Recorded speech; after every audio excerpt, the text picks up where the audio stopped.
সিরাজগঞ্জের উল্লাপাড়ায় পহেলা বৈশাখ উপলক্ষে বাঙালি জাতির ১৪৩২ বাংলা নববর্ষের বর্ষবরণ আনন্দ ও শোভাযাত্রার আয়োজন করেন উল্লাপাড়া উপজেলা প্রশাসন।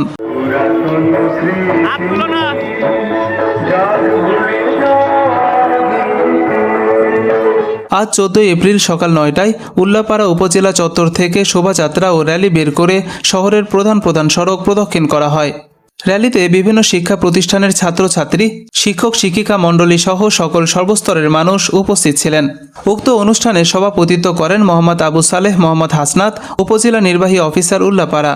আরও উপস্থিত ছিলেন Amrit Sutradhar, circle SP Ullapara Sirajganj, Mohammad Rakibul Hasan, officers in charge Ullapara model থানা, মোহাম্মদ আজাদ হোসেন আজাদ, সদস্য সচিব উল্লাপাড়া, মোহাম্মদ আব্দুল ওহাব, আহ্বায়ক উল্লাপাড়া, মমিনা আলী বিজ্ঞান স্কুলের প্রধান শিক্ষক আব্দুল মজিদ সহ আরও অনেকেই উপস্থিত ছিলেন।